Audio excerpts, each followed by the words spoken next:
What's up, guys? So welcome to Marwen. It's directed by Robert Zemeckis and it stars Steve Carell as our lead character here. It's the true story of a man who was beaten up very close to death, but he happened to survive and all of his memories were wiped from his mind.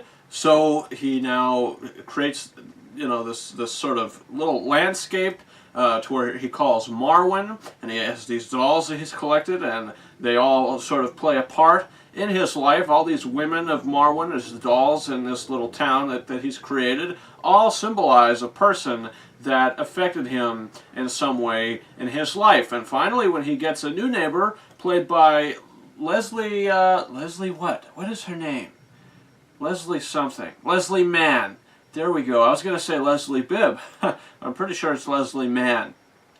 She was also in Blockers earlier this year. And when she moves across the street, Steve Carell's character now suddenly gets an interest in a certain way. And, now she gets a doll, and the story just pretty much goes from there.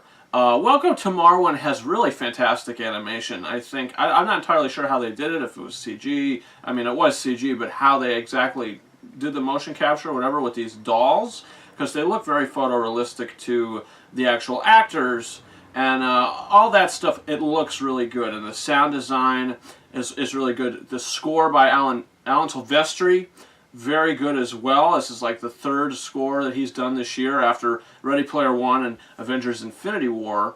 He's now collaborating with Robert Zemeckis yet again for this score, and I think it is a very good score, and it's going to be looked over come Oscars.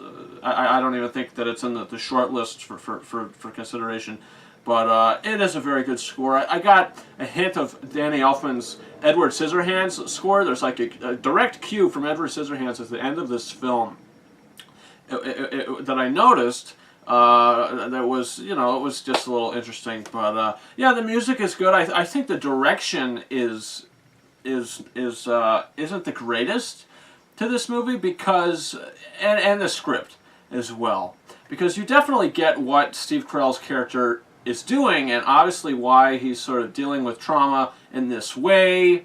And you do get a lot of animation sequences in this film, but I would have liked a little more sequences in the live-action realm to really allow us to sink our teeth into the story a little more, because I feel like it's just glossed over, this actual attack and this court date that he has to go to hear the sentencing that his attackers will be getting.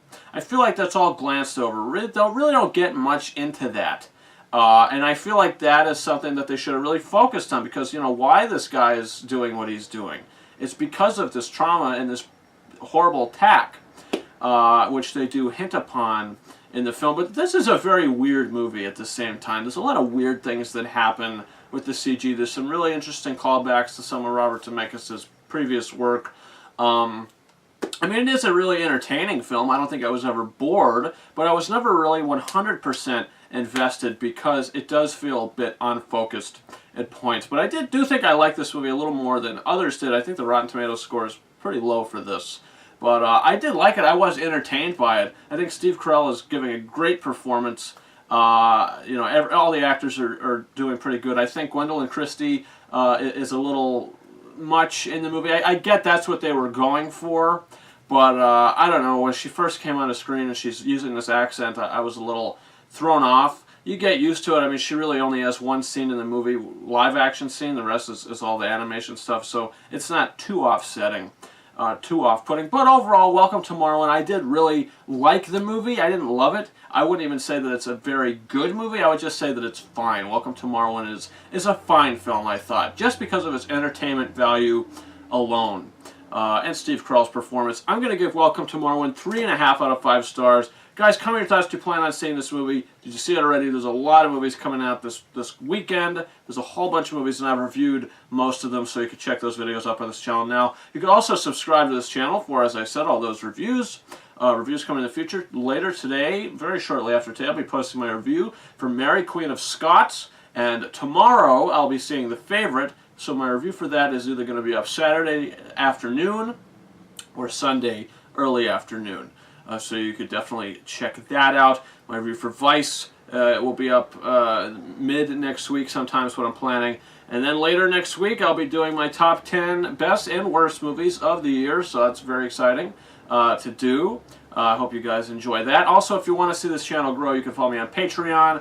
You can really help support this channel. I'm not able to do a top 10 Blu-rays of the year because I just didn't get enough of them to be able to do a fair list. So hopefully next year I'll be able to get a little more, give away more digital copy codes, but that's not really in my hands anymore. So yeah, so guys, you can also follow me on Facebook and Twitter. The links to those are in the description of this video. You can also follow me on Instagram at KingOfRises131. Guys, that's been it. Thank you very much for watching my review for Welcome to Marwen. Over and out. To the women of Marwen.